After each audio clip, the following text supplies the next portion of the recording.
Take me round the world and back again,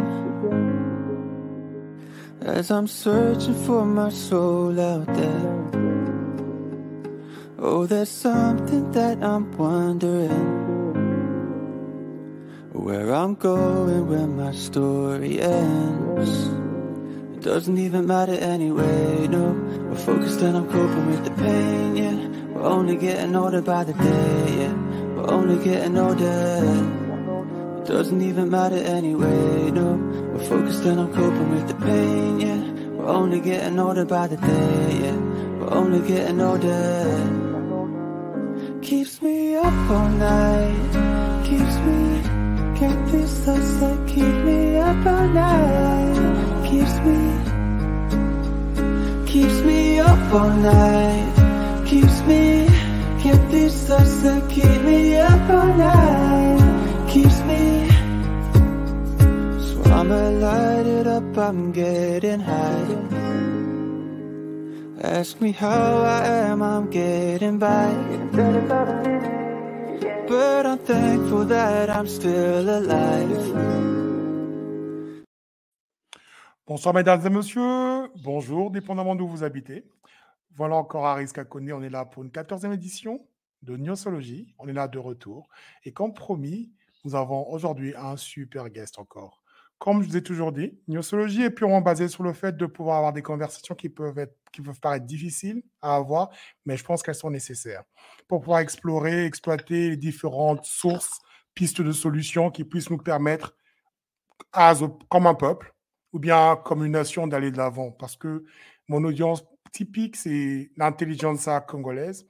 Mon audience typique, c'est le peuple congolais, peuple africain, et tous ceux qui se considèrent un tout petit peu afro-descendants. Donc, d'une manière ou d'une autre, nous allons parler des sujets qui ne plaisent pas. Mais aujourd'hui, par contre, nous avons un événement qu'il faut célébrer, parce que nous avons un auteur de Kinshasa, qui a un livre qui s'appelle Happy Made in Congo. Bonsoir Dash, comment tu vas? Bonsoir Aïs, je vais bien. Bonsoir fidèles auditeurs. Bonsoir amoureux de la littérature et bonsoir tout le monde. Dash, il est sans savoir que la littérature n'est pas très commune au Congo. D'accord? Il y a beaucoup d'auteurs, mais quand je dis la littérature, c'est que le Congolais n'est pas un avide liseur, à moins qu'il y ait une obligation, que ce soit académique ou professionnel. Bah, dis-moi, qu'est-ce qui t'a inspiré? C'est quoi l'inspiration derrière Happy Made in Congo? À chaud comme ça, je peux dire que premièrement, c'était une envie d'écrire. J'ai la chance, je pèse mes mots, j'ai la chance de naître dans une famille d'artistes. J'ai des frères, des cousins, des tantes, des neveux, des oncles qui sont un peu, qui ont un peu diversifié leur art. Il y a de ceux qui surfent dans la musique, il y en a ceux qui surfent dans la peinture. J'ai même un grand-oncle qui est tatoueur. Et puis, il y a mon père également, peu à son âme, qui a laissé un manuscrit sur un roman en 4 tomes. Donc, je pense que c'est des éléments qui m'ont boosté. C'est des éléments qui m'ont donné en quelque sorte un coup de pouce pour essayer d'exploiter justement cette pensée de mon univers. Donc, il fallait bien que je rende des comptes parce que après toutes ces années vécues sur Terre, je me dis, pour moi, c'était l'occasion justement de résumer un peu mon parcours. Pourquoi pas rédiger un mémoire à l'occasion? D'accord. Je pense que moi et toi, on est un tout petit peu similaires. Hein. Je ne sais pas ce qu'il en est de toi, mais si je dois me baser sur la théorie de Maslow, à un certain moment, il y a ce qu'on appelle self-actualization, dans les besoins, dans la hiérarchie des besoins. Quand j'ai atteint la quarantaine, j'ai eu ce besoin aussi d'expression alors que je n'ai jamais eu avant. Je l'exprimais peut-être pas à travers le sport et tout ça.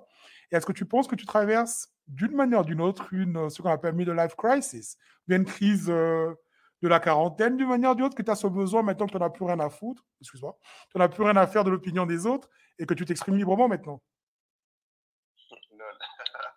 J'aime bien comment tu le dis. En fait, je crois que on ne s'éloigne pas de ce que tu viens d'évoquer tout à l'heure. Comme tu viens justement en évoquant la pyramide de Maslow, je pense que je suis à cette phase où j'ai rempli en quelque sorte. Hein, je peux même dire que j'ai coché la plupart des cases. Donc, je n'attends pas. Déjà, à la base, je n'attends plus une quelconque validation de qui que ce soit. J'estime qu'il est grand temps pour moi de rendre les comptes. Il y a un slogan, je ne sais pas si je me le suis créé ou si le slogan existe déjà, mais je le résume en une phrase simple. L'art est dans le sang, il est temps de le laisser couler. Donc voilà, c'est ça. D'accord, d'accord. Bon, on va attaquer le vif du sujet alors. Mais avant ça, Génial. avant d'attaquer le vif du sujet, j'aimerais que tu puisses nous donner un petit aperçu de qui est Dash Kuba. Qui es-tu? Oh, j'ai difficile à me définir, hein, pour être sincère. J'ai difficile. Certains pensent que je suis un personnage, une personne atypique. D'autres pensent qu'ils peuvent facilement me fourguer dans une case. Mais personnellement, comme ça, je suis quelqu'un qui aime les challenges. Chaque année, en tout cas, à l'aube de chaque année, je me donne des challenges, je me donne les moyens et les outils de les atteindre. Il y a à côté des challenges que je n'ai pas pu atteindre, mais de l'autre côté, il y a également des challenges qui, aujourd'hui, j'en suis venu à bout. Pour donner quelques exemples, comme ça, par exemple, comme ça à chaud, je peux te dire qu'il y a 4 ans, je me suis donné comme mission, pourquoi pas de cocher, justement, d'ajouter à mon tableau de chasse en master les moyens pour le faire. J'y suis arrivé. Et après, je me suis dit, pourquoi ne pas explorer d'autres horizons.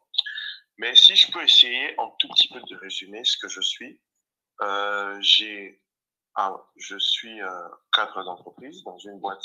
Malheureusement, je ne peux pas citer le nom, je ne suis pas autorisé. Je comprends totalement. Je suis père de famille. J'ai 3 enfants. Je suis marié depuis pratiquement 10 ans. À côté, il y a une fibre entrepreneuriale qui m'a toujours titillé. Plus de 30 années, comme ça, passées, j'ai toujours voulu développer cette branche-là. Dieu merci, aujourd'hui, je me tiens à la tête d'une petite entreprise, une micro-entreprise qui traîne 4 ans d'expérience aujourd'hui à Kinshasa, made in Kinshasa. Et puis, à côté, je me suis dit, étant donné que ma fibre artistique a toujours été là à côté de moi, pourquoi ne pas l'exploiter? Donc, à chaud comme ça, je peux dire j'ai commencé par la littérature, mais j'aimerais bien un tout petit peu revenir également sur mes talents de dessinateur, mes talents d'artiste musicien, et peut-être pourquoi pas explorer d'autres horizons. D'accord, merci pour ta réponse. D'accord, ce que nous allons faire maintenant, c'est attaquer le vif du sujet. Happy, fais-moi une description assez brève de c'est quoi Happy, quels sont tes objectifs, c'est quoi l'histoire, globalement. En fait, j'aimerais bien que tu participes, hein? Tu participes avec moi. Absolument. Il arrivera de temps en temps que je te pose des questions. Dis-moi, il faut quoi pour construire une maison?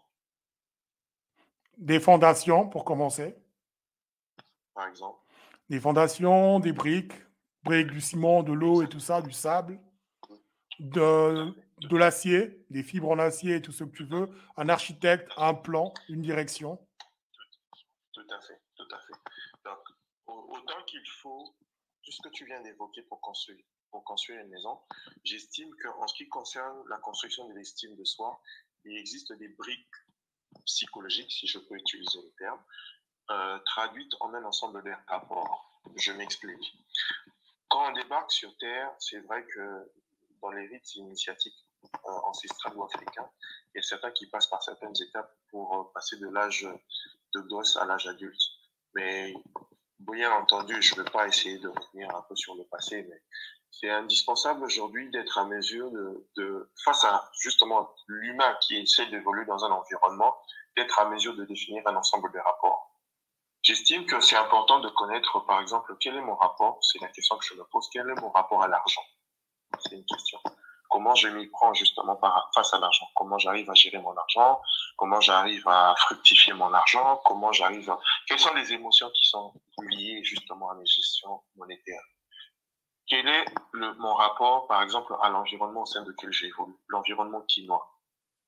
Je pense que tu conviendras avec moi que quand tu sors de chez toi, tu démarres ton véhicule, tu quittes ta parcelle pour finalement t'engager sur les voies principales, la nationale, les différentes nationales que le pays possède. Tu constateras qu'il y a beaucoup de choses qui peut-être ne concourent pas pour te faciliter justement cette circulation fluide. il peut arriver que tu rencontres ce qu'on appelle communément chez nous à Kinshasa des Wewa, des chauffeurs taxis de 207, les grands véhicules, les grands bus véhicules. Mais il se passe quoi? Il se passe que tu as vraiment l'impression que la circulation n'est pas régie autant que tu le voudrais. Le bien vivre ou bien le vivre en société, impérativement doit passer par une sorte d'organisation de la société. Il y a des lois qui doivent être mises en place, il y a des lois qui doivent être régies pour faciliter justement cette circulation-là, cette fluidité-là. Mais on a tendance à constater, on a tendance à observer que dans le paradigme, dans l'environnement chinois, il y a beaucoup de choses qui ne collent plus trop. Il y a des choses qui vont en quelque sorte à l'encontre même justement de cette normalité-là. Moi, je voulais en quelque sorte, comme je l'ai dit précédemment, je voulais rendre des comptes. Mais en même temps, non seulement je voudrais rendre des comptes, mais également proposer des solutions, justement. Et j'estime que la meilleure façon pour moi était de le faire par des écrits. Donc voilà. D'accord, j'apprécie énormément ta réponse. Mais dis-moi, et c'est basé, parce que c'est quoi la méthodologie que tu as utilisée en termes pour pouvoir avoir toutes les informations? Juste de l'observation, des cas, parce qu'il y a beaucoup de différents caractères qui sont très attachants dans ce livre. En tout cas, je le recommande vivement à toute personne qui serait intéressée par la littérature. Et surtout, il y a un mélange de modernité, il y a beaucoup d'anecdotes bien décrites. Il y a quasiment, tu peux te projeter à travers les écrits, à travers les lignes de son livre et voir ta situation être identifiée typiquement à ce qui se passe à Kinshasa pour ceux qui y vont souvent. Et surtout avec une perspective comme la mienne qui est de l'étranger, avec des standards établis, je peux dire en Occident et tout ça bien ailleurs. Et quand tu reviens sur Kinshasa, ça te donne une autre perspective que peut-être la plupart sur le quotidien ne voient pas. Mais dis-moi, quelle est la méthodologie que tu as utilisée pour pouvoir collecter les données et les assembler de la manière dont tu l'as fait avec autant de grâce et de figures de style? Pour être sincère, je ne suis parti d'aucune méthodologie. À la base, je suis parti d'un feeling. J'avais juste envie d'écrire. Je cherchais une occasion. En fait, écrire était une occasion pour moi d'extirper en quelque sorte mes frustrations. Frustrations suscitées justement par le vivre acquis.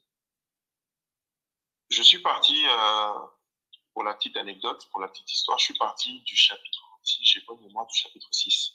C'est un chapitre qui parle de l'entrepreneuriat, justement. Je suis parti de ma première expérience. Une frustration récente. Bon, quand je dis récente, je me réfère justement à l'émission du livre.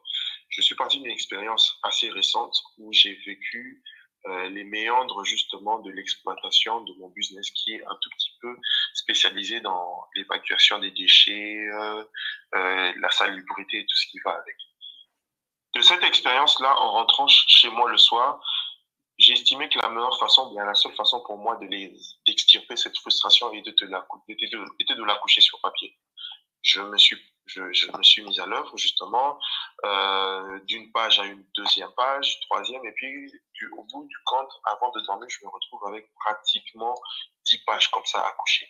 Et en me relisant, je me suis rendu compte que c'était, en fait, j'étais en quelque sorte, il y a comme le Dash qui est en train de me parler à moi. C'est-à-dire, c'est comme si je me suis projeté via mes écrits, et en me relisant, j'ai trouvé une occasion justement de m'auto-motiver. Dis-moi, me surpasser. Dash, si tu permets que je t'interromps, est-ce que tu penses que c'était une forme de thérapie, d'autothérapie, de sortir ta frustration en écrivant et pour ne pas avoir une autre forme de réaction qui pourrait être à chaud? Tu as tapé juste, Aris. Tu as tapé juste.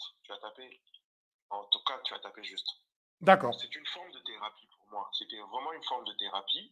Et puis, en partant de là, je me suis dit, pourquoi ne pas proposer cela à un lecteur ou bien à un auditeur lambda? Parce que j'estime que si j'ai réussi à surmonter cet obstacle-là, cette difficulté-là, j'estime qu'il existe plus d'une personne à qui ça pourrait peut-être profiter.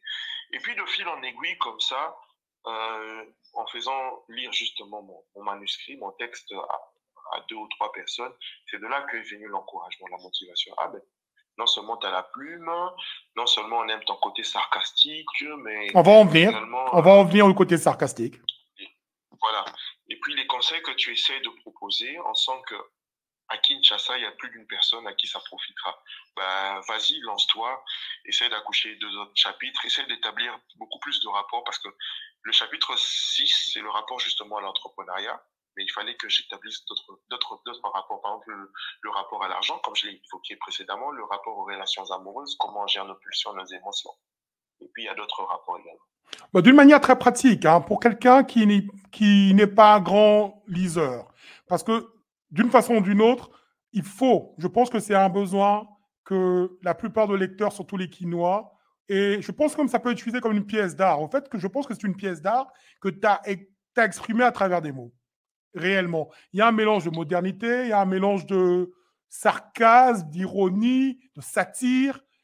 C'est vraiment satirique, à un niveau où je me pose des questions. Il y a tellement de figures de style, il y a la façon dont tu construis tes phrases, les paraboles, les expressions quinoises africaines. Je pense que c'est vraiment riche en son sens. Mais avant d'arriver au méli-mélo, comme on peut dire, de ton livre, Dash, j'aimerais que tu répondes à cette question. Quelle est la différence entre réalisme et pessimisme? Wow. Wow. Quelle est la différence entre le réalisme et le pessimisme? Je crois qu'il y a une espèce de citation. Je peux peut-être essayer de l'évoquer ou bien revenir là-dessus, mais je ne sais pas si j'arriverai à la reconstituer. Dis-la avec tes propres mots. Tu peux la dire avec tes propres mots. Hein. On a tendance à dire que le pessimiste, c'est... Bref, quand tu es dans une situation, face à une barque, en fait, dans une barque, quand tu es secoué par la tempête, le pessimiste, il se comporte comment? Le pessimiste, il n'a pas le choix, il ne peut que accepter ou bien se plaindre de sa situation. Mais le réaliste, la première des choses, c'est qu'il va peut-être trouver un moyen d'ajuster sa voile par rapport justement au courant marin. C'est ça une réalité. En fait, c'est ça être réaliste. Tu reprends la mesure de la chose dans laquelle tu te retrouves et puis tu t'interroges en te demandant est-ce qu'il est possible de surmonter cela? Est-ce qu'il est possible d'aller au-delà de ce que je suis en train de vivre? Par contre, le pessimiste ne se donne pas la peine de se questionner. Le pessimiste, c'est en quelque sorte une espèce de fataliste. Il accepte sa situation et la seule chose peut-être pour lui, c'est de chanter son dernier cantique avant de retrouver la mort. Donc, en quelque sorte, il y a une très grande différence. Le réaliste, c'est vrai qu'il est empreint un tout petit peu d'optimisme, mais en même temps, il sait que cette situation, c'est du quitte ou double. Ça peut comme ne pas marcher. Au moins, il se donne le luxe, il se donne la peine d'essayer. Si ça marche, c'est bon, basta. Ça tourne à son avantage, mais si ça marche pas, il ne peut qu'accepter sa situation. Différemment du pessimiste. Merci pour ta réponse. Mais tu ne penses pas qu'avec ton style, tu as utilisé beaucoup de satire et beaucoup de sarcasme, beaucoup de figures de style, ironie, tout ce que tu veux, beaucoup d'expressions. Tu ne penses pas que ça pourrait intimider une certaine, je sais pas, parce que ton livre est assez élitiste. Toute personne qui va le lire, il doit comprendre au deuxième sens, au troisième sens, au quatrième sens même. Tu comprends? Au premier sens, il ne comprendra pas, il va penser que c'est du pessimisme, alors que c'est du sarcasme, alors que c'est ce qu'on appelle de l'humour noir, en gros. C'est sarcastique, c'est satirique. Mais beaucoup ne comprendront pas au premier sens et ils risquent de décrocher. Qu'est-ce que tu dirais à ces auteurs, qu'est-ce que tu dirais aux personnes qui peuvent décrocher dès les 3-4 premières pages par rapport au sarcasme qui est assez lourd? J'ai fait exprès d'introduire mon texte par une question. Je pense que tu vois de quoi je parle. J'ai fait exprès de titiller mon lectorat. Je l'ai fait exprès parce que c'est pas toujours évident de tomber sur quelqu'un, de tomber sur un texte qui te fait comprendre que tout peut s'effondrer à n'importe quel moment. C'est pas toujours évident. Déjà que, pour être sincère, les notes ou bien les messages négatifs, on le reçoit un peu de partout aujourd'hui, surtout dans cet environnement Kinshasa, cet environnement quinois où les hostilités, tu les rencontres de toutes parts. Si tu permets, Dash, excuse-moi de t'interrompre encore, hein, mais la régime prévient qu'il va falloir qu'on prenne une petite pause. Ça fait près de 20 minutes qu'on parle pour que décontracté et un peu d'optimisme vu qu'on parle un peu de la négativité, la négativité qui se passe à Kinshasa. Donc, en gros, on va prendre une petite pause et à très bientôt. Génial.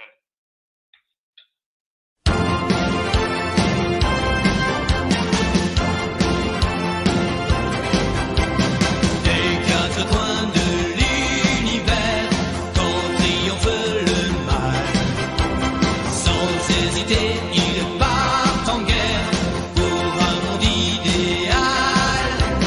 Les chevaliers du zodiaque s'en vont toujours à l'attaque, en chantant une chanson bien haut, c'est la chanson des héros.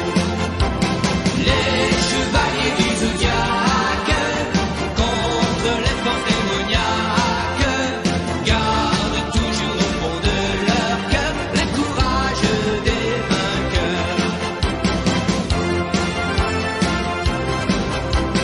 Ils n'ont jamais peur de personne et rien ne les effraie. Et lorsque l'heure du combat sonne, tous ils sont toujours prêts. Les chevaliers du zodiaque s'en vont toujours à l'attaque, en chantant une chanson bien haut, c'est la chanson des héros. Les chevaliers du zodiaque, contre les forces démoniaques, gardent toujours au fond de leur cœur le courage des vainqueurs. Et quand un jour viendra enfin l'heure de la victoire, au royaume de tous les saints, on chantera leur gloire. Les chevaliers du zodiaque s'en vont. Nous voilà de retour après une petite pause musicale. Dash, vraiment intéressant choix musical. Pourquoi? Serais-tu un nostalgique? Oui, j'ai pas honte de dire que je suis un nostalgique. Je ne m'en cache pas. D'abord, avant de commenter, s'il te plaît, commente pourquoi tu as choisi cette chanson et après ça, on va aller dans la nostalgie d'un ancien Kinshasa et d'un nouveau Kinshasa. Oh, en écoutant ce générique, justement, ça m'introduit ça me ramène, au fait, vraiment à une dimension importante de mon passé. Ça me ramène dans une dimension très importante de mon passé. Les Chevaliers du Zodiaque, c'est vraiment ma connexion. Ça me connecte directement à mon enfance, déjà à chaud comme ça, pour dire. Et puis, c'est grâce aux Chevaliers du Zodiaque que je me suis découvert une fibre entrepreneuriale. Je m'explique. Pour la petite anecdote, je griffonne sur un bout de papier une figurine justement d'un des personnages, Shiryu, le chevalier du dragon. Et puis, comme par hasard, il y a un ami, puisque je suis un ancien du complexe scolaire Aurore, Matanello, voilà les moineaux, comme on le disait à l'époque. Et puis, comme par hasard, il y a un ami qui tombe dessus, qui apprécie tellement qu'il me demande de le lui donner. Je refuse. Finalement, ça passe à un échange. Et cet échange attire d'autres amis qui découvrent en même temps justement ce dessin-là. Et il s'ensuit, on quitte le moment d'une demande justement pour des ventes aux enchères. Comme ça, hein, de façon très spontanée comme ça. Ils ont tellement convoité mon dessin que le mieux offrant s'est permis de me l'acheter. Et puis, comme si je me dis, ah ben tiens, c'est étrange. J'ai grandi, mon père ne nous a pas habitués à l'argent de poche. Donc mon père, c'est vraiment quelqu'un qui était très, très strict, rigoureux, très rude. Lui, ce qu'il faisait très souvent, c'était, s'il faut nous donner de l'argent, il s'amenait lui-même, il se pointait au guichet à la cantine même de l'école, nous payer ce qu'il fallait et nous n'avions qu'à passer à la récréation pour récupérer justement notre casse-croûte. Mais c'était pour moi une première fois de palper les billets de banque. Et je me suis rendu compte que ce génie créateur me donnerait la latitude justement de convertir tout ce que je peux concevoir comme dessin en billets de banque. En rentrant chez moi, j'en parle à mon frère, il trouve le deal très important et on s'y met. Et du jour au lendemain comme ça, que papa nous donne l'argent de poche ou pas, nous rentrions chaque soir avec les poches pleines. Donc c'était mon premier contact justement à l'entrepreneuriat. Et ça, c'est une expérience que je ne suis pas prêt d'oublier. Waouh, très intéressante comme histoire. Et j'avoue que je faisais partie un tout petit peu de cette histoire. Donc voilà. Donc, ouais, absolument. Bah, dis-moi un peu, Dash. Pour être sincère, j'ai vraiment adoré ton livre. J'ai dévoré ton livre. Merci. Et je pense qu'il y a des caractères qui sont vraiment attachants. Est-ce que tu peux citer 3 ou 4 caractères qui sont vraiment attachants et définir la manière dont tu les as décrits à travers le livre? Comme le vieux Edo, le joueur de Scrabble, par exemple. Le premier de la classe. J'ai beaucoup aimé ce paragraphe. Beaucoup alors. Ok. Parle-moi un peu de ça. 3 ou 4 caractères et leurs caractéristiques quand tu définis leur profil psychologique. Ouais, en fait, tu as tapé juste. Parce que d'entrée de jeu comme ça, pour évoquer par exemple quelqu'un comme le vieux Edo, c'est quelqu'un qui a eu le privilège justement de passer par le banc de l'école, si je peux le qualifier de privilège. Il a eu ce privilège-là de passer par le banc de l'école. Il a acquis tout ce qui est comme outil indispensable pour se débrouiller ou bien pour s'en sortir dans la vie. Malheureusement, c'est quelqu'un qui rencontre encore des difficultés à faire le premier pas pour enjamber justement le pas qui va l'ouvrir peut-être au monde de l'indépendance financière ou bien l'indépendance intellectuelle ou quoi que ce soit. Il a préféré se résigner, il a préféré se recroqueviller dans un talent qu'il vraiment a se donné la peine d'exploiter. C'est quelqu'un qui s'y prend assez bien dans les compétitions de Scrabble. Il maîtrise assez bien le Scrabble. C'est quelqu'un qui, déjà pour commencer, c'est vraiment une caricature. Hein. Justement, c'est vraiment une caricature. si tu permets, justement, c'est ça qui est beau avec ton livre, la manière dont tu décris les caricatures avec détails, avec des faits identitaires, même des traits de personnalité dont nous tous, on peut se retrouver. On connaît tous un oncle comme ça, on connaît tous un frère comme ça, on connaît tous un ami qui a fini comme ça dans un quartier. Justement, est-ce que tu aurais un autre caractère parce que je trouve que tes caractères, comme le vieux Edo, est très attachant, tous tes caractères, même, parle-moi du commencement du livre, parce que je sais qu'on ne peut pas aller dans tous les détails pour éviter parce que les gens doivent l'acheter. Parle-moi du commencement du livre avec le gars qui doit faire sa présentation, qui est coincé dans les embouteillages. J'ai senti ce stress. Je l'ai ressenti en moi. Raconte un peu. Ok.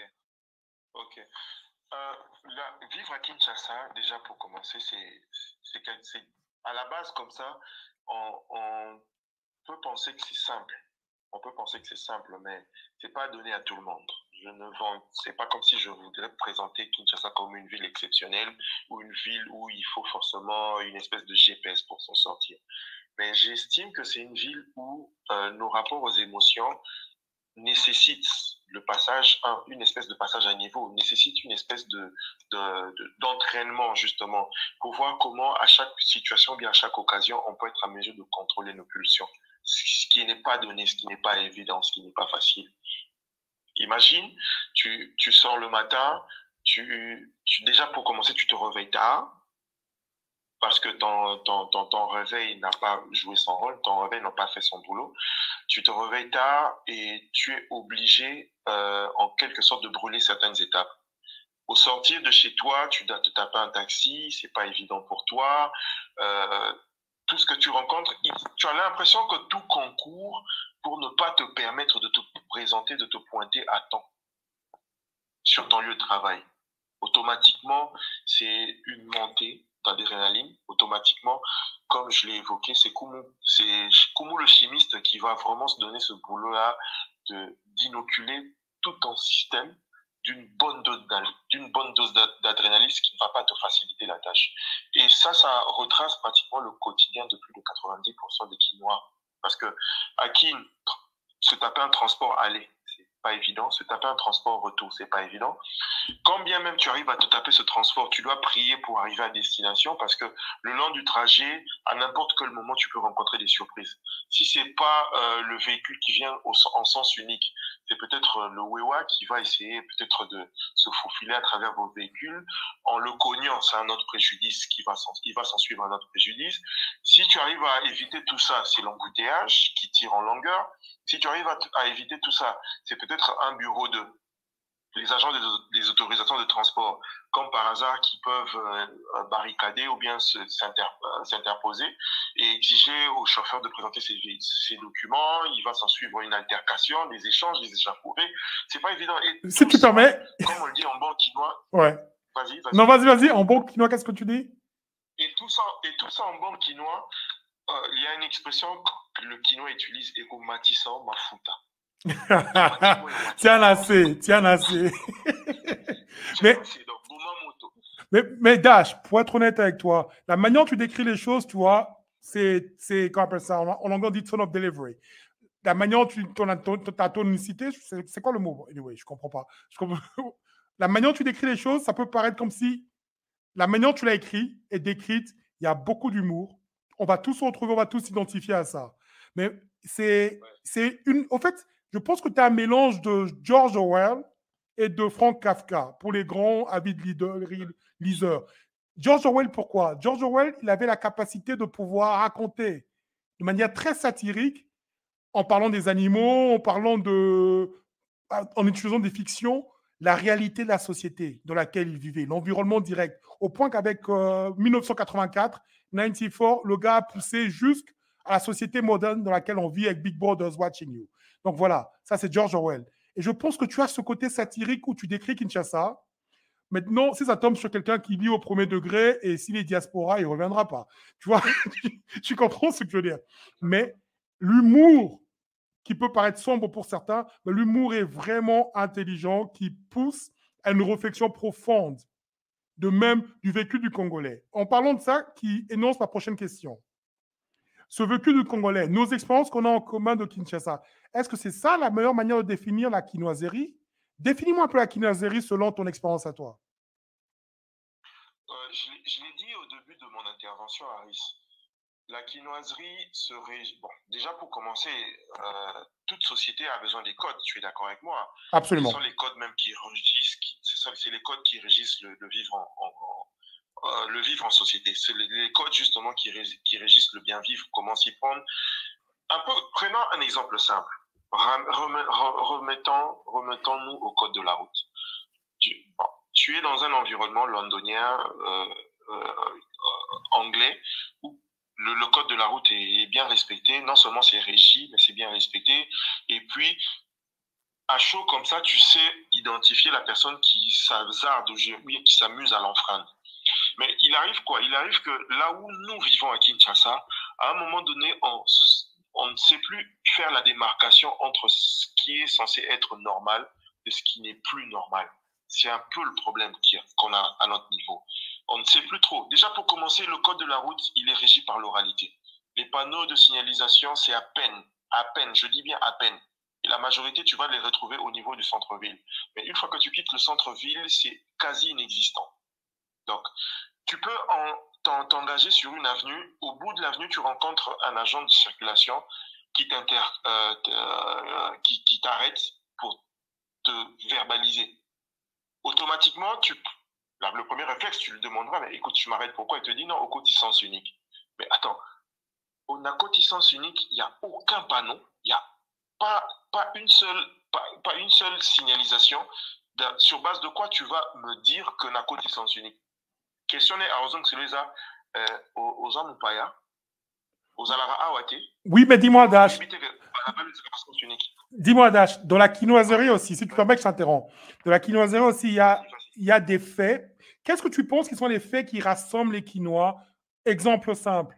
On sait tous ce qui se passe à Kinshasa, on sait tous ce qui se passe au Congo, la guerre qui nous est infligée par les multinationales à travers le biais du Rwanda, à l'est du pays qui déstabilise par rapport aux minéraux. On sait très bien les différents problèmes qu'on peut avoir vis-à-vis du tribalisme et d'autres faits socio-économiques et même géopolitiques qui affectent le pays. Mais j'aimerais vraiment avoir ton opinion dessus. J'étais fier, j'ai eu une larme qui a coulé. Je ne parle pas d'individu, je ne suis pas dans le culte de personnalité. J'ai eu une larme qui a coulé quand j'ai vu non seulement la culture Toa, Proto-Bantou, Pygmée qui a été mise en avant, la culture congolaise, quinoiserie, qui a été mise en avant dans l'ouverture des Jeux de la francophonie. Et si c'est... Je donne un exemple qui est parallèle. Par exemple, la Jamaïque. La Jamaïque n'offre qu'une seule chose qui est sa culture et sa musique. Et c'est une petite île de peut-être 2 millions de personnes. Et tout le monde connaît au moins un morceau jamaïcain en passant de Bob Marley, Sean Paul, je sais pas, Shabba Ranks. On connaît tous la culture jamaïcaine grâce à leur musique. Ils ont su exporter ce à quoi ils sont les plus forts. La quinoiserie est un mélange de plusieurs choses, tout ce que tu décris dans ton livre et plein d'autres. Et la quinoiserie aussi est un mélange de culture congolaise qui est spécifique à ceux qui vivent dans cet environnement. Refais-moi une définition de la quinoiserie en rapport avec la francophonie, si tu peux. En des termes simples, la quinoiserie se ramène à comment d'abord déjà comment nous parlons, notre parler, notre langage. Quel est le langage justement que nous utilisons, cet outil que nous utilisons pour véhiculer, nos pensées. S'il te plaît, utilise-moi, s'il te plaît encore, excuse-moi de t'interrompre, je sais que ça va paraître un peu trop, et réutilise-moi toutes les différentes citations que tu as dans ton livre. J'en ai eu des merveilles. On va aller dans la section citations après. Toutes les expressions quinoises que tu reprends, c'est tellement riche. On pourrait croire que tu as passé 5-10 ans de recherche, mais je parie que c'est juste par observation, vu que tu es un homme de terrain. Redéfinis-moi ce langage, ce franquin. Tu vois, c'est ça, non, franquin, c'est ça, non? Français quinois. Redéfinis-moi ça, s'il te plaît. En fait, le français quinois, déjà à la racine, le français, nous l'héritons de la colonisation, mais ce français a été remodelé. Ça veut dire qu'il n'est plus le français, le brut de brut comme on voudrait qu'il soit, mais automatiquement, le quinois se l'est approprié. Et comment il se l'est approprié? En injectant justement des mots, soit c'est des mots qui viennent des langues de son terroir, soit c'est des mots qu'il s'est lui-même créés. C'est ce qui est beau, en fait. Je te donne des exemples simples. Au début même du texte, quand je parle de l'arnaque, je le clôture par une question. Balié, on a 24. Balié, yo, on a 24. Balié, on a 24, ça te ramène automatiquement à une des chansons de Ferregola, un artiste musicien de renommée de notre pays. Dans une de ses chansons, le titre de la chanson, c'est Match Quata. Même le titre déjà de la chanson, c'est Match Quata. Quand tu comprends Match Quata, quand tu t'arrêtes, tu fais un arrêt sur Match Quata, tu comprends automatiquement que là, il s'agit d'une arnaque. Match Quata, c'est un peu une façon de faire voir que ce que tu veux obtenir, tu dois te battre pour l'avoir. Match Quata, le titre même de la chanson te ramène au football. Et le football, généralement, quand on avait l'habitude de jouer tout gosse, on pouvait jouer en mode soft, ça veut dire en respectant les règles même du foot. Quand il y a un tacle, ça veut dire que l'arbitre doit siffler. Si c'est pas un penalty, c'est un coup franc ou bien un corner, tout ce qui va. Mais quand on joue en mode match quata, à ce moment-là, maintenant, c'est vraiment style base, foot de la rue. Ça veut dire, si tu te fais tacler, si tu te fais prendre, ben, contente-toi de te relever, continue à courir et bats-toi pour arracher à ton tour le ball. Ça me ramène, je reviens maintenant sur ce que je disais précédemment. Bali, on a 24. Bali, on a 24, ça veut dire tu t'es fait avoir. Ça veut dire tu n'as pas été assez lucide pour comprendre la supercherie qu'il y a derrière le produit qu'on te propose. Et automatiquement, tu t'es fait pigeonner, en quelque sorte. Les expressions, comme tu l'as dit, il y en a tellement. Wendo Kolossoy Azwavin à 23 heures. Vas-y, raconte un peu celle-là, j'ai adoré. Wendo Kolossoy Azwavin à 23 heures. La montre, généralement, la journée, elle compte 24 heures. La journée, elle compte 24 heures. La journée, elle commence à minuit. Mais figure-toi que de minuit jusqu'à 12 heures, tu sors, tu n'as rien eu. Bref, la vie ne t'a pas souri. Il est 18 heures, la vie ne te sourit toujours pas. Il est 21 heures, la vie ne te sourit toujours pas. Il est 22 heures, 23 heures. Et juste quand on doit passer à un autre chapitre, parce que quand on dit à 23 heures, ça veut dire que normalement, minuit, ça veut dire que tu es au soir de ta vie. De toute ta vie, de toute ta jeunesse, tu n'as rien réussi, tous tes exploits n'ont pas été considérés, tes exploits n'ont pas rencontré le succès escompté. Et ce n'est qu'au soir de ta vie, justement, qu'on reconnaît ton talent, qu'on reconnaît tes prouesses, qu'on reconnaît tout ce que tu peux léguer comme patrimoine à la génération montante ou bien à la génération qui te succède. Donc, Wendo Kolosoi à Zouavine à 23h, ça veut dire que Wendo Kolosoi, artiste musicien de son nom, de son rang, s'est retrouvé en quelque sorte financièrement et de renommée, justement quand déjà il avait déjà atteint plus de 70 ans. Et pour la petite histoire, c'est avec justement l'entrée de l'AFDEL, avec justement l'installation de Musée Kabila, qui voulait en quelque sorte non seulement revaloriser les musiciens, mais les mobiliser pour justement constituer des chants patriotiques et mobiliser la population. Voilà. D'accord, d'accord. Nous allons prendre une petite pause et après ça revenir. Et franchement encore, je vous conseille vivement d'acheter ce livre. Il est... mais il faut le prendre au 3e, au 4e degré. C'est une description, c'est un portrait craché de la vraie vie quinoise. Parce que la réalité, il faut qu'on se dise les choses comme elles sont. Si Kinshasa était un corps, la circulation de sang va nous pousser à l'AVC. Ça, c'est une réalité. Donc prenons une petite pause musicale et après, on va revenir, d'accord? Et on va attaquer le vif du sujet. Et voilà. À très bientôt.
Et nous revoilà pour la troisième partie et la dernière partie de ce show. Dash, tu es toujours là? Ouais, je suis là. Dash, dis-moi un peu. On va attaquer le vif, on va vraiment aller dans la profondeur. Et encore une fois, j'insiste, je pense que ton livre m'a émerveillé par rapport à non seulement ta créativité, par ton observation, parce que c'est vraiment un descriptif où on peut s'identifier, comme je dis, on peut identifier un de nos membres de famille ou bien on peut s'identifier à chacun des caractères de tes livres. Et je pense, je vous conseille vivement d'aller l'acheter. Où on peut le trouver déjà vite fait? Le livre est disponible sur Amazon, amazonfr.com.com. Et à Kinshasa, nous utilisons la plateforme Laesh, dont le numéro de téléphone est le plus 243 81 880 81 81. Ils ont également un deuxième numéro de téléphone qui est le plus 243 821 413 128. Tu peux répéter les deux numéros, s'il te plaît? Ouais. Le premier numéro, c'est plus 243 821 413 128. Le deuxième numéro, c'est plus 243 81 880 81 81. Laesh a la particularité de faire des livraisons à domicile. Donc, toute personne qui voudrait se procurer le livre, il suffit d'appeler un de ces numéros et on va le livrer sur toute l'étendue de la capitale. Et pour la diaspora, ça sera Amazon, c'est ça? Ouais, pour la diaspora, ils peuvent se le procurer via Amazon. Amazon FR comme Amazon.com. Le livre est disponible. Mais dis-moi un peu, Dash. Juste Epi, Dash Oui. Kuba. Mais dis-moi, qui est l'audience que tu vises? Et si oui, pourquoi est-ce qu'il devrait acheter ton livre? Qu'est-ce que ton livre emmène en plus? À part, c'est comme je disais, tu étais un mélange de George Orwell et de Frank Kafka. Frank Kafka avait plusieurs histoires dans ses livres, séparées, mais à la fin, tu voyais qu'il y avait une corrélation entre elles. Plusieurs petites histoires et son attention aux détails était incroyable. Dis-moi, pourquoi est-ce que tu penses que le quinoa typique devrait acheter ce livre? Et non seulement pour rigoler, beaucoup rigoler, et la diaspora. Pourquoi? Dis-moi. C'est une très bonne question. Merci de me l'avoir posée. Epi est parti d'une frustration. Le livre, pour être sincère, le livre est parti d'une frustration. Et cette frustration, elle a été suscitée par le vivre à Kinshasa.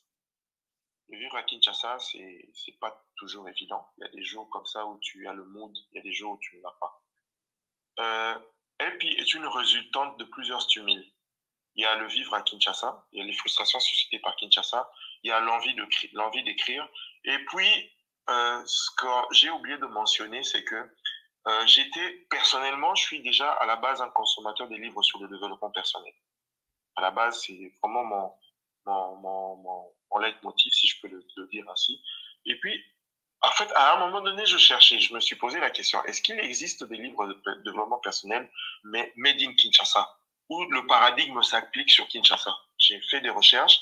Malheureusement, j'ai pas trouvé grand-chose. Il y a 2 ou 3, malheureusement, mais qui ne cadraient pas vraiment avec mes attentes. Je me suis dit, étant donné qu'il n'en existe pas, selon mes attentes, pourquoi ne pas en créer un? C'est que je me suis mise à l'œuvre. D'accord. Donc, voilà.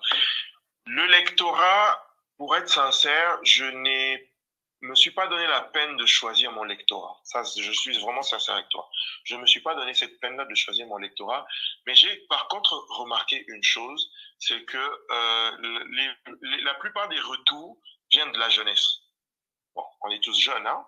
On est vraiment tous jeunes. Mais la plupart, si je peux essayer de situer la tranche d'âge, c'est entre 20 et plus ou moins 35 ans. C'est la plupart, c'est vraiment ce retour-là que j'ai reçu. Et puis, en dehors de ça, pour ne pas vraiment pour pas rester figé sur un segment, j'ai remarqué que j'avais également d'énormes retours venant de la diaspora. Et la majorité, c'était des retours formulés en ce besoin-là de se reconnecter à la terre qu'ils ont quittée depuis des lustres, depuis des années, depuis des décennies. Beaucoup n'ont plus une cartographie de la réalité de Kinshasa. Et ils ont trouvé que via mon livre, ça leur a donné cette latitude, cette possibilité-là de se reconnecter. Absolument. Si tu permets, moi, j'ai l'avantage d'aller régulièrement à Kinshasa, mais rien qu'en lisant même les 5 premières lignes de ton livre, je me suis vu dans l'embouteillage qui mène d'Ypen, en passant par Météo, en passant par Saint-Luc, en allant jusqu'au centre-ville, les tracasseries au truc, au rond-point Saucimat, là, au premier saut de mouton. Je me suis vu, je me suis identifié. Je pense que ton livre, il transcende, je sais pas, toute personne qui a une conception, même une compréhension de Kinshasa, il peut s'identifier à ce livre. Et si tu permets, Dash, il y a une phrase que je trouve qui est puissante dans ton livre, qui dit Ok. si vous faites circuler votre micro-baladeur, combien vous diront qu'il deal en permanence avec ce fléau à cause du léopard qui passe ses nuits perché sur l'arbre du voisin? Dis-moi, Wow. s'il te plaît, décris-moi ça. Qu'est-ce que tu veux dire par là? Si tu permets, avant que tu décrives, est-ce que tu fais allusion Ouais. le métissage culturel qui se crée à Kinshasa? Parce que j'ai senti une forme de nostalgie en parlant des Chevaliers du Zodiaque, qui t'avait proposé aussi Papa Bonheur, mais malheureusement, à cause de faute de temps, on ne pourra pas mettre ça de Kofi Olomide, qui nous rappelle tous une époque conviviale, une nostalgie Zaïre, si on peut le dire. Est-ce que tu penses que avec Novelas, avec Bolloré, Canal Horizon et tout ce que tu veux, est-ce que tu penses qu'il y a une forme de mutation de la culture quinoise qui prend des allures assez internationales et qu'on passe, comme tu dis, le léopard, qui passe sa vie, ou bien qui passe son temps, ou bien ses nuits perchées sur l'arbre du voisin? Qu'est-ce que tu veux dire par là? En fait, Harris, il est vrai que Kinshasa n'est pas exempté de toutes les grandes mutations que subissent la mondialisation. Et Kinshasa, j'ai l'impression, même à un moment donné, j'ai vraiment l'impression que nous passons de victimes à défenseurs. Ça veut dire nous clamons haut et fort justement ce métissage-là, au point où actuellement, que nous le voulions ou pas, les repères s'effritent. Tous nos repères, en quelque sorte, nous les perdons. Et je pense, aujourd'hui, le meilleur ambassadeur de la musique, c'est la culture. Le meilleur ambassadeur de la musique, c'est la culture. J'aimerais bien m'attarder un tout petit peu sur cet exemple-là. Vas-y. J'aimerais bien aller plus loin. Toi et moi, nous savons quel est le rôle que joue la musique américaine dans nos vies. Tu es d'accord avec moi qu'il y a eu une époque de nos vies où, quand nous donnions la peine d'écouter la musique américaine, on nous faisait passer pour des distraits, des UPA, des Mujansa, des Janspilé, Rêveur. J'en passe. Et rêveur, justement. Mais regarde ce qui se passe aujourd'hui. Et je reviens encore sur cette période. Il y a quand même de ces jeunes qui ne se sont pas contentés, en fait, qui ne se sont pas laissés abattre par tous ces tracts-là, justement, qui allaient à l'encontre de leurs rêves. Ils sont allés au-delà. Ils ont essayé de constituer même des groupes de rap, si je peux me permettre de citer quelques-uns, Keep Quiet, Camélia Mokonzi, MPR. Nexus Légal. Exactement. Il se passe qu'à cette époque, pendant cette période de la vie, ce business-là n'était pas rentable. Ce business-là ne les a menés nulle part. Ils ne savaient pas vivre justement de cela. Mais sans qu'ils s'en rendent compte, ils ont posé les bases, ils ont installé une espèce de paradigme qui a servi justement de marchepied pour la génération montante. La génération montante, aujourd'hui, je peux faire allusion à quelqu'un comme Inosbi, à Gas Mawete et tout ce qui va avec. Donc, aujourd'hui, ces jeunes, c'est des jeunes qui, dans le top 5 de nos artistes musiciens qui vendent assez mieux, entre guillemets, la RDC, on peut les compter, alors qu'ils ne font pas de la rumba comme nos parents. Ils ne font pas de la rumba. Eux ont carrément pris une autre direction, mais cette direction-là leur est profitable.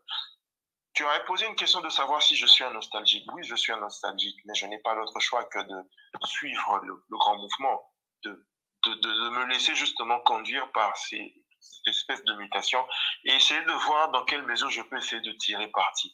Parce que plus on résiste, plus ça nous stresse. Et plus ça nous stresse, plus on va en compétition contre ces réalités-là. Donc la seule solution qu'on peut préconiser, c'est de, comme Tony Braxton aime bien le dire, let it flow. Absolument, let it flow. Mais laisse-moi te dire un autre truc. Je pense que tu as pu créer des personnages qui sont vraiment attachants. Et souvent, ces personnages que tu as créés dans Happy, Made in Kinshasa, viennent du prolétariat, viennent des classes pauvres. Et je pense que tellement que tu les as rendus sympathiques et que tu as élucidé quasiment les dilemmes, les challenges qu'ils traversent tous les jours, que ce soit les embouteillages, que ce soit le quotidien, que ce soit le vieux Tchokoto, celui qui fume et tout, que ce soit quoi que ce soit, que tu as pu décrire de manière vraiment détaillée et intelligemment avec une grande observation, ça peut les rendre sympathiques. Et quand je dis les rendre sympathiques à toute forme de classe sociale qui peuvent être la diaspora, ou bien les locaux, ou bien l'élite congolaise, ou quoi que ce soit. Mais maintenant, par rapport à ça, parce que je pense que ton livre peut être utilisé comme une forme artistique, parce que pour moi, c'est de l'art. C'est de l'art contemporain écoulé sous des mots, selon moi. Et une question qui sera la dernière, et après ça, on va clôturer avec le show. Quel est, selon Happy, quels sont les dénominateurs communs qui rassemblent, qui définissent la quinoiserie en passant par les différentes couches ou classes sociales? Parce que moi et toi, on n'est pas sans savoir qu'il y a un fossé en termes de classe sociale au Congo, surtout sur Kinshasa. Mais la manière dont tu as décrit de manière très conviviale, amicale, marrante, satirique bien sûr, sarcastique, les différents personnages qui viennent du prolétariat et les classes supérieures de Kinshasa et les classes moyennes. Quels sont les dénominateurs communs qui les rassemblent, selon toi, à part la musique et la culture? Je reviens sur ce que j'ai dit précédemment. À quel niveau, quelle est notre jauge? Lorsque nous essayons de nous jauger, à quel niveau se trouve notre estime de soi? C'est une question, mais en même temps, je pense que la réponse se trouve dedans. Nous, à force de copier ce qui vient de l'extérieur, nous perdons nos repères. Et avec le temps, notre estime de soi, justement, s'effrite. Parce que nous sommes arrivés à un point où nous sommes incapables de nous construire à partir de nos valeurs à nous, les nôtres, nos valeurs à nous. Déjà, pour commencer, aujourd'hui, on est même incapable de définir quelles sont nos valeurs à nous.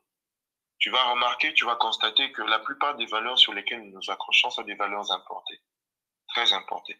Et en quelque sorte, ça peut aussi constituer un danger.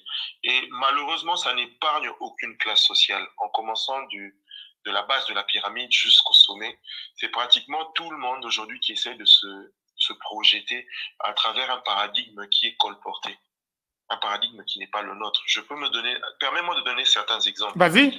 Le jeune Quinois qui arrive à se dégoter un boulot comme banquier dans n'importe quelle banque de Kinshasa, dès qu'il arrive à constituer une petite provision, observe bien, tu remarqueras, parmi ses premiers réflexes, excuse-moi de faire passer ça pour des réflexes, mais je pèse quand même mes mots. Parmi ses premiers réflexes, la première des choses qu'il va chercher à se procurer un véhicule. Il cherche à se procurer un véhicule, il cherche peut-être, deuxièmement, il peut peut-être aller jusqu'à s'offrir des vacances.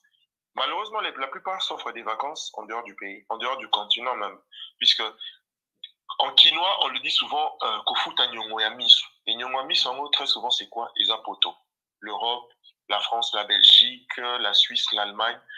Le plus important aujourd'hui, c'est de se faire un selfie, de se prendre en photo devant la Tour Eiffel, devant le Big Ben ou pourquoi pas l'Atomium et le balancer via les réseaux sociaux. Et quand il balance via les réseaux sociaux, c'est pas qu'il le fait juste par hasard, il le fait en attendant la validation justement de la communauté.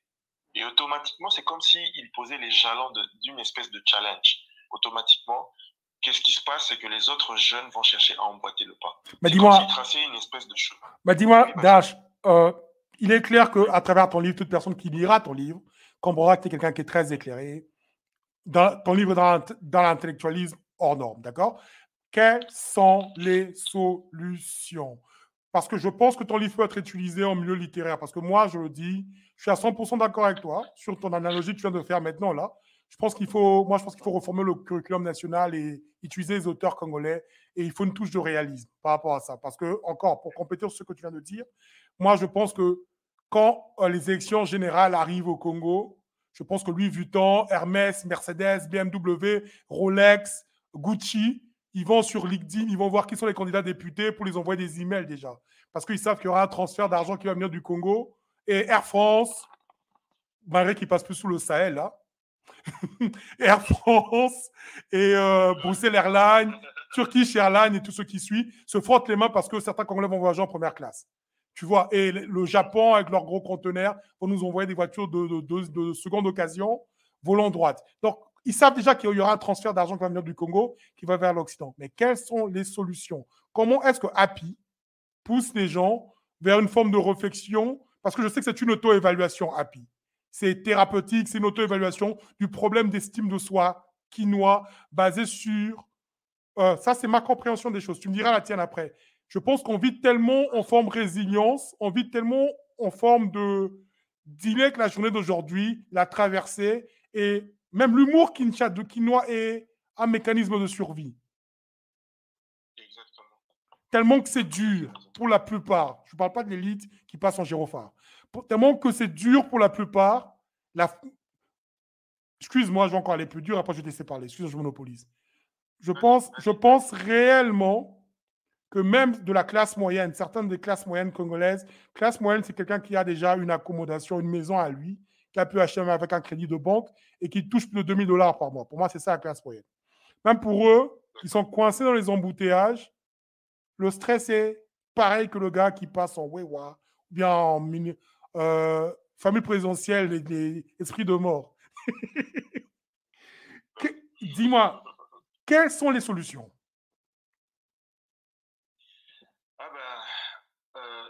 Les solutions, j'estime, personnellement, j'estime que les solutions sont en même temps complexes et simples. Complexes parce que ça va susciter le concours de plusieurs paramètres, parce que l'équation, elle est paramétrique. Et qui dit paramétrique, il y a des paramètres qui doivent rentrer justement pour voir dans quelle mesure on peut aboutir à une solution. Simple, j'estime que la tâche revient à tout un chacun de puiser au fond de ce que nous sommes, de revenir un tout petit peu à la racine. Parce que j'estime qu'aujourd'hui, on est dans une société où tout part un peu dans tous les sens. Ça part en sucette dans tous les sens. D'un point de vue éthique, d'un point de vue moral, d'un point de vue éducationnel, d'un point de vue finance, d'un point de vue émotionnel. Donc, ça part dans tous les sens. Dans tous les sens. On est trop dans les émotions au point de mettre un peu de côté la logique. Parce que j'estime que c'est important dans une société, surtout la nôtre, qui compte aujourd'hui plus de 10 millions d'habitants, de voir un peu que dit la logique. Comment la logique, que trace la logique? Comment sommes-nous censés justement ne pas aller à l'encontre de cette logique-là? Parce que c'est indispensable pour revenir un tout petit peu à la norme. J'aime bien la chanson de Jean Goubal qui porte même le titre Norme. C'est indispensable justement de ça. Parce que la norme n'est que ce fil conducteur qui peut à chaque fois nous rappeler que nous nous égarions de revenir à ce qui est censé justement conduire la société. Malheureusement, nous nous éloignons à vue d'œil, nous nous éloignons au jour le jour, au point où nous en sommes, nous pensons que là où nous sommes dans la norme. Et qui vient nous le rappeler? C'est justement ceux qui viennent de l'étranger. Ou bien lorsque nous prenons la peine de sortir justement de cet environnement, quand nous voyageons par exemple pour l'étranger, c'est là que nous nous rendons compte que d'où on vient, il n'y a plus rien de normal. Donc, c'est important de revenir à la racine. Mais dis-moi, de redéfinir justement les bases de la société. Si tu permets encore, Dash, tu penses que d'une manière ou d'une autre, tu essaies d'utiliser Happy, non seulement comme une thérapie par rapport à toi-même, pour pouvoir mettre en exergue, comme je l'ai dit, des personnages qui sont très, très attachants, c'est très riche en écriture, c'est très descriptif, et c'est quasiment, je pense que vous pouvez visualiser chacun des paragraphes dans votre quotidien quinois, pour ceux qui vivent à Kinshasa. Mais tu penses que c'est une forme de sonnette d'alarme aussi par rapport à qui veut l'entendre? Si ça peut servir de sonnette d'alarme, j'en suis honoré. Si ça peut servir de sonnette d'alarme, j'en suis honoré. L'intention, pour moi, était d'abord de me parler à moi-même, de savoir à quel niveau je suis, de faire un état de lieu de ma personne et de l'environnement qui m'environne, et de voir dans quelle mesure ce qui ne va pas peut être changé. Mais si ça peut servir à plus d'une personne comme sonnette d'alarme, parce que c'est quand même important de rappeler que notre société, les choses ne marchent pas comme on le voudrait. C'est quand même important de le faire. Et il ne faut pas forcément qu'on attende que celui qui vient de l'extérieur, qu'on attende que l'étranger, justement, nous peigne ce que nous sommes. Il est important à un moment donné de faire cette introspection, de faire un bilan, de dresser un bilan et de voir comment on peut un tout petit peu relever les challenges. J'estime que c'est très indispensable, en tout cas, pour l'avancement de notre communauté. J'apprécie énormément. Encore une fois, merci beaucoup, Dash. Je pense que cette interview est quasiment un segment de ce qui est la réalité de ce livre. Je vous recommande à tous, mon audience, ceux qui me suivent, Gnosologie, mon audience n'était pas appropriée, je m'en excuse. Je vous recommande tous de pouvoir vous procurer ce livre. Par Amazon, c'est ça? Amazon quoi? AmazonFR.com, les deux. Amazon.fr, Amazon.com. Sur la barre de recherche, il tape EPI, espace, dash, espace Kuba. Dash s'écrit D-A-S-H. Kuba, c'est K-U-B-A. EPI, le bonheur en anglais. Et Voilà. je pense que ce livre est quasiment un voyage qui vous permettra de visualiser Kinshasa dans ses réalités du quotidien et à travers toutes les différentes classes sociales, que ce soit le prolétariat, les classes travailleuses, que ce soit le jeune professionnel, que ce soit le vieux du quartier.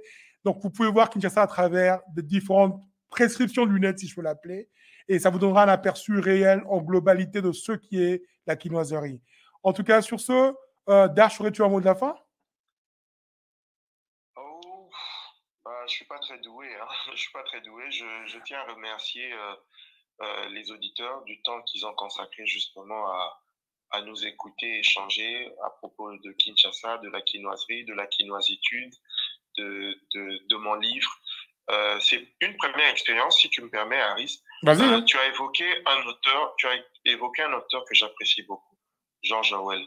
J'ai eu la chance de lire 1984, j'ai eu la chance de lire La ferme des cochons, La ferme des animaux, pardon, c'était le titre, et j'ai été séduit justement par ce style-là.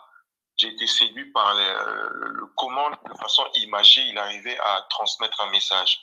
Si aujourd'hui tu peux me comparer à Orwell, j'en suis honoré, mais j'espère en tout cas que dans l'avenir, on pourra aussi se donner la peine de lire un peu plus les auteurs congolais, absolument, les auteurs africains, en général les auteurs congolais en particulier, parce que notre littérature est très riche, mais j'ai deux fois l'impression que nous nous tournions un peu plus vers la littérature étrangère.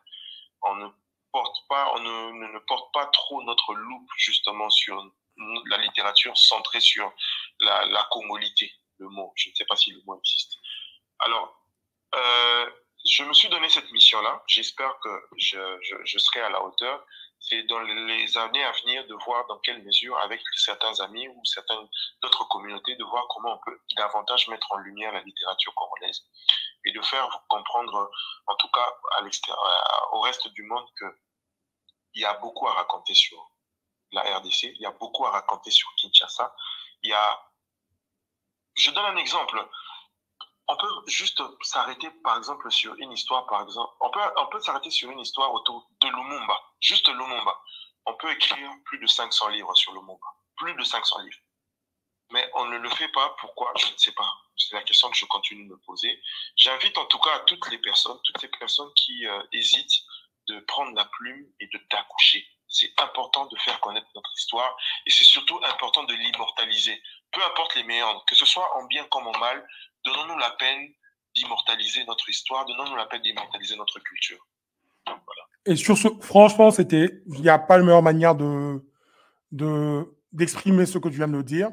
Et je suis d'accord avec toi. Je répète encore, je pense qu'il faut qu'on puisse reformer le curriculum national, qu'on puisse mettre des ouvrages, des auteurs congolais. Donc, il y a toi. Je pense que tu es un auteur à part entière, même si ce n'est pas ton travail à plein temps. Je pense que ton œuvre, elle est riche. Je pense qu'elle peut être utilisée pour voir la progression, qui est une réflexion. Supposons qu'il y a, je sais pas, une guerre nucléaire, qu'il y a des aliens Bon, on en parle, hein. Aux États-Unis, des aliens maintenant. Il y a des aliens il y a des aliens qui viennent sur Terre et qui lisent Happy. Ça sera la description totale du Congo, de Kinshasa, particulièrement du 21e siècle. Et je pense que tu as tapé juste. Et je pense que les œuvres comme toi devraient être encouragées. Tout comme aussi, il y a un autre auteur qui s'appelle Eric Mizele, qui a un livre qui s'appelle Bendele, qui sera notre prochain guest très bientôt. Je pense que ce genre d'auteur devrait être mis en avant. On devrait plus encourager les auteurs congolais, comme Dash Kuba.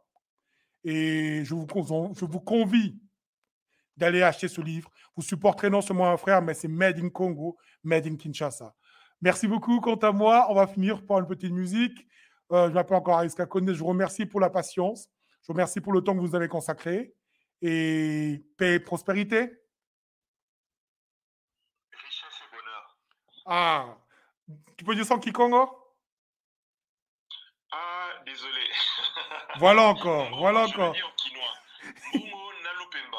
Mbongo na Lupemba, amen.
J'étais cool, assis sur un banc, c'était au printemps, il cueille une marguerite.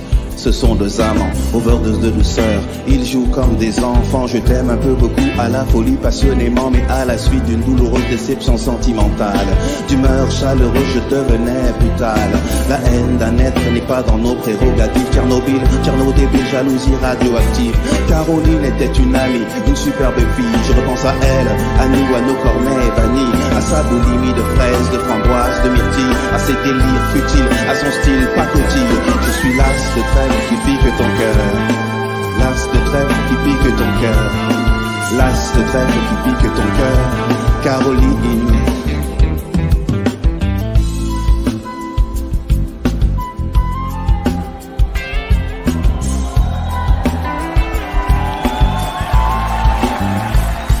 Comme le trèfle à quatre feuilles, je cherche votre bonheur. Je suis l'homme qui tombe à pic pour prendre ton cœur. Il faut se tenir à carreau, carreau, ce message vient du cœur. Une pyramide de baisers, une tempête d'amitié, une vague de caresses, un cyclone de douceur, un océan de pensées. Caroline, je t'ai offert un pudding de tendresse. J'ai une peur bleue, je suis poursuivi par l'armée rouge. Pour toi j'ai pris des billets verts, il a fallu que je bouge. Pyromane de ton cœur, canadair de tes frayeurs, je t'ai offert une symphonie de couleurs. Elle est partie, Mazo, avec un vieux macho qu'elle avait rencontré dans une station de métro. Quand je les vois main dans la main, fumant le même mégot, je sens un pincement dans son cœur, mais elle n'ose dire un mot. C'est que je suis las de trèfle qui pique ton cœur, las de trèfle qui pique ton cœur, las de trèfle qui pique ton cœur, Caroline. Cololo, cololo, cololo, d'MC, prends le microphone, j'enlève te rire à gamme fine. Pour te parler d'une amie qu'on appelle Caroline. Elle était ma dame, elle était ma cam, elle était ma vitamine. Elle était ma drogue, ma dope, ma coke, mon crack, mon amphétamine, Caroline.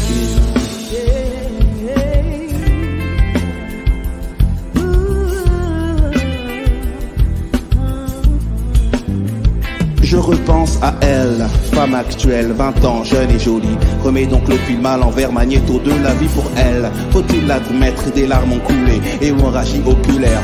Vive notre amitié du passé, du présent, je l'espère, du futur. Je suis passé pour être présent dans ton futur. La vie est un jeu de cartes, Paris un casino, je joue les rouges. Cœur, carreau, car je suis las de trèfle qui pique ton cœur. Las de trèfle qui pique ton cœur. Las de trèfle qui pique ton cœur, Caroline. Je suis las de trèfle qui pique ton cœur,